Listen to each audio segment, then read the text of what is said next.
Hello everyone, welcome back to my digital diaries. We are back again with another Sitecore focused video, and this time we are starting a brand new series, Elevating Sitecore with PowerShell Automation. We will dive into PowerShell, which can make a Sitecore developers or content authors' life easier, faster and more productive. From exploring items to checking fields and automating daily tasks, we will see how PowerShell can truly supercharge your Sitecore experience. So let us get started with episode 1.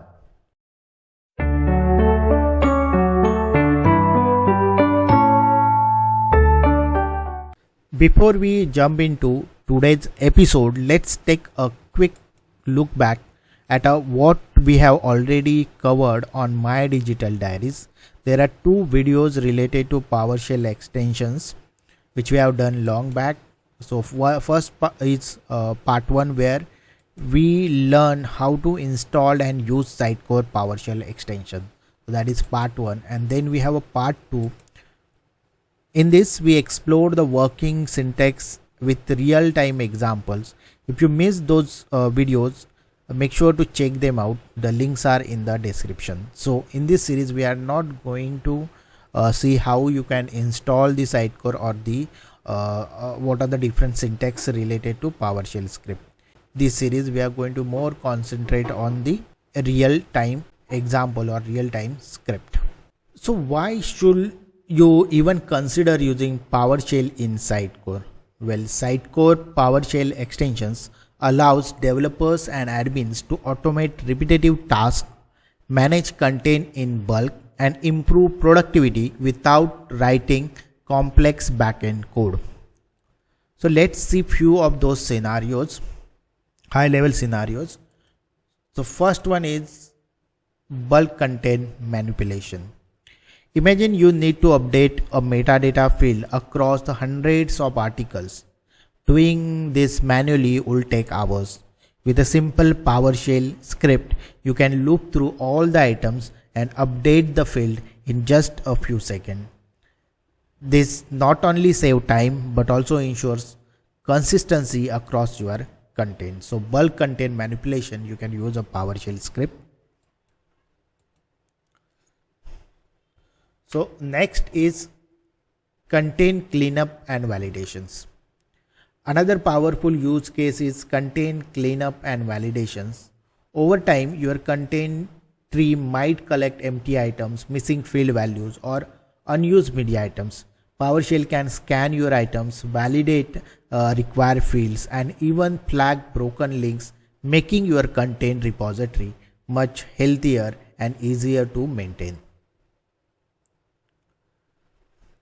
Automated package creation. Automated package creation, when deploying changes across environment, packages are key. Instead of manually selecting items, PowerShell can help create a consistent, repeatable deployment package with just a script, reducing human error and saving valuable time. Security management. So in Sitecore, user roles and permissions can get pretty complex. PowerShell script allows you to automate roles assignment, audit permissions, and even clean up unused accounts. This ensures your Sitecore instance stays secure and manageable.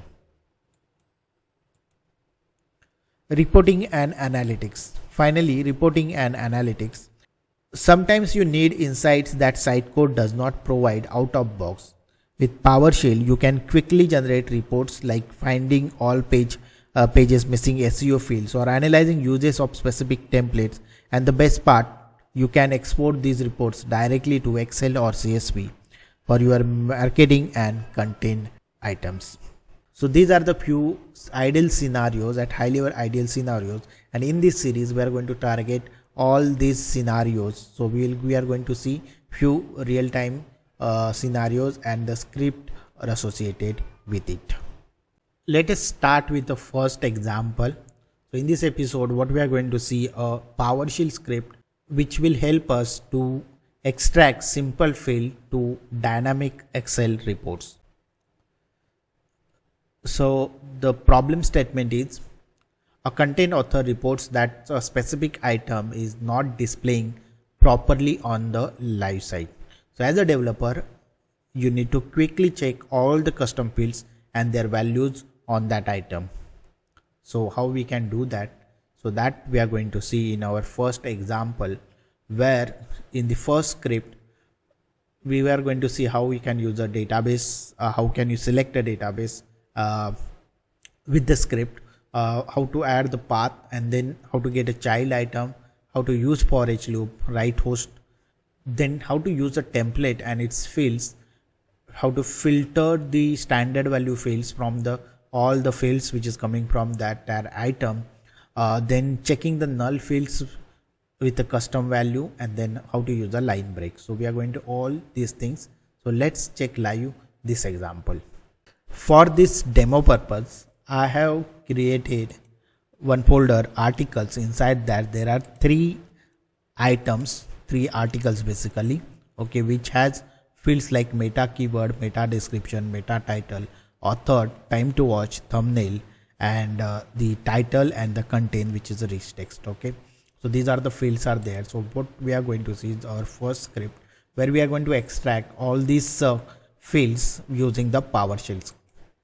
So for that you have to go to PowerShell ISE, and then we have our first script here. I will just copy that in. Okay, the first line is the parent item. So from where you want to find the this items. Okay, so that parent item, and this is how you can give the database name. So master colon, or if you see here a context which is also set, but you want to do it with script, you can do with like this. And so if you want to use a web, you can use a web here, colon, and then the path. Okay, this is our path. So basically this is our parent item. Inside that we are going to check the all the items. That is the first statement. Then you have a get all child items. So get child item will give you the all the child items. So for that you have to provide the path. Okay, and our path is the parent item path. Okay, that will get into the items. Now all items, so it will hold all these three items, and then from these three items we want to see all the fields. So we are looping here. Okay, and I'm just writing the log here, write host, item name, and the item name, which item name is processing.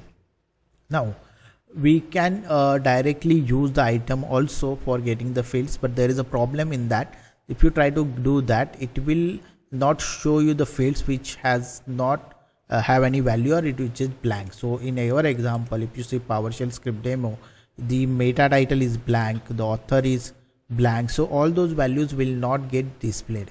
So avoid that, we have what we are doing is we are getting the template, and that from that template we are getting all the fields. So if you see here, $fields is equal to $item.templates.fields. Okay, now on top of that we are also filtering the all these field. So pipe here and where object, and what we are doing is we are not taking the standard fields. So standard fields basically start with double underscore, so that we are filtering out. Okay, so this is filtering out, so it will give you only the custom names which you have created. Okay, then this field will hold all the fields. Okay, and then we are looping again through that fields. If there is any empty value, we are changing the value field as empty, so that we can display that in the string. And then we are also logging everything. Okay, here, so field name and field value. And then if you see here this statement, this will allow you to write or the next statement. So this will be like next line written. So this end of the item will come next. Okay, so this is how first script is written. Let's run that. I will just execute. When you click on execute, it will directly execute. So just provide your, see now the output. So what it is saying is PowerShell script field author is value is empty, meta keyword is given, meta description is given, time to watch is given, meta title which is empty, thumbnail field is given, title PowerShell script demo, content. Similarly for 3 fields it is showing the values. Okay, this is how it will display. So this is how you will execute. If you want to debug it, there is a debug. So if you click on debug and click on, this is a debugger, right click, you can just double click, it will put a debugger, debug, it will come here, and then you have here step into, step out, step over, stop, immediate video, continue, whatever you want to use it, you can use those and it will move on. Okay, so this is how you will run the script, you will debug the script. Okay, I will just continue and it will give you the result. So this is our first script where we simply getting the items. Okay, simply getting the fields of an items within that folder. Okay, we are just displaying that. Okay, this is our first script. Now in this script is available on our GitHub GitHub path. That link I will give you. Also it is available on our my digital diaries website, so that article link also I will give you, from where you can directly copy this script. Now in this example we have written everything in the console. Okay, so in our second script what we are going to do is we are going to use ps custom object and show list view command to show all those fields in the Excel sheet. Okay, or it will be a line items, so in the rows we are going to show it, so that you can download it in Excel or CSV also. So we're going to see that script. So let's see a live example of this script. Okay, so this is our second script. We are doing the same thing but different way. So here we again taken the parent path, similarly what we have done in last script. Again we have done the same thing here, get child item, and we have taken the items. Now here what we are doing is we are getting the for each result into the results. Okay, that's the first thing. Okay, and then what we are doing here is every item we are looping it, every item, we know there is a thumbnail. Okay, so that thumbnail field is there, so we are getting the value of a thumbnail. Thumbnail is basically your media item. So in the, if there is a thumbnail field, what we are doing is we are getting a thumbnail path from the media item, thumbnail feed dot media item. So we are using a media manager here. Get media URL will give you the thumbnail path. So this is additionally we are using it. Okay, then we are using ps custom object, where we are creating a custom object, and here what we are doing is we are, it's an object. Okay, we are getting all the data from the items. So item name is $item name, then you have all the fields, meta keyword, meta description, meta title, and getting the field names. So similarly what you do in a C#. Okay, it's a similar thing, just that we are adding the thumbnail part, and then that is going into the results, and this results will be given to the show list view. So this is a pipeline pipe, so it is given to show list, and the properties which we are using is item name, meta keyword, meta description, and all other things which we are getting displayed. Okay, so this is how this we will do. And what does the show list view do? I will show you. If you execute it, it will give you this UI. Okay, where you see all the things are coming in the table. Okay, and the best thing here is these options. Okay, which is going to help you in PowerShell. You have a option to download CSV, Excel, HTML, JSON, XML, and email, so that even you download that, you can utilize that the way you want it. Okay, so that purpose this is very useful. Ideally we should be doing this, because then you can download the Excel and provide the data to everyone. Okay, so this is how it works. So show list is very important. Okay, show list will show you this UI where you will allow user to download a data. So this was our second script.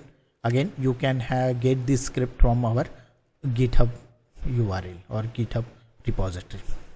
Now in this example, the problem is everything was hard coded. If you see meta keyword, meta description, all the fields names are given the hard code. So if you want this dynamically, you don't know what is the name of the fields, then how to do it? So that is our third script, which is completely dynamic, and let's see how it is done. So let's see that this complete dynamic implementation of the same thing to retrieve the data from the item, retrieve the fields from the item. First of all, again same thing, you can have your parent item root path we have taken here. This is for the media URL. We are making it include absolute media URL variable and making it false. Okay, if you have used the media manager, you must be knowing what is include absolute media URL. Okay, so if you want absolute media URL, you can make it true. So it can be true for HTTPS URLs, HTTP URLs basically. Okay, then this is similar thing what we done. We are getting all the child items. Okay, now we are collecting all fields from the template. As you remember that we do not want to have the fields name hard coded.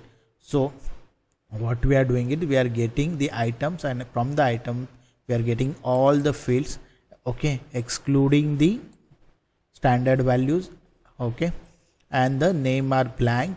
Okay, so all those fields are getting excluded here. Okay, and we are creating the unique field names here. Okay, we want a dynamic field name, so all the fields, template fields from all the items inside that folder. So from the articles there are 3 template. There might be different template also. So that's the reason why we are creating this, and we are making it unique here. Okay, then the first item we are adding as item name. Okay, and then we are looping the items here. Okay, we are adding in the rows. This is an array. Again we are taking object array here. So rows item name, we are adding item name, and then for all fields we are getting the values. Now there are some condition like images. Okay, we are getting the media URL. So if there is an image field, the field is image, then what we are doing is we are modifying it, and we are using the media URL option and the media manager, and gets the media URL here. Okay, if there is a rich text, then we are just checking it. If you want to remove the HTML tag, then you can do it. Otherwise you can take the same values. Okay, this is how we are doing it. And if there is in case of any error, we are adding it a error message. Okay, so this is how it will work. And then everything, this results, what we are doing it PS custom objects, similar what we are doing in first thing, and complete this row array which we are created here. Okay, we are passing it to this custom object, and the result of it is giving it to the dollar result. And then last thing is similar, that dollar result, we are using a show list. Properties, we are adding properties we have created here. Fill this, so we are adding properties, all the properties here. Okay, and then we are trying to display it dynamically. So now here there is nothing hard code, no field name is hard code here. Okay, so whatever your template, it should work. Okay, so let's try to execute it. See the same result you will see here. That's how it will work, and you will have all these options to download. So as you can see, Sitecore PowerShell is more than just a developer's tool. It is productivity booster for administrator, a safety net for content authors, and a reporting powerhouse for business users. In our upcoming episode, we will going to see few more such scripts. So stay with me. If you are new to the channel, please do consider subscribing to the channel and click on notification bell. If you like this video, if you like this series, please do share it with your friends and colleagues. I will meet you in next week. Thank you.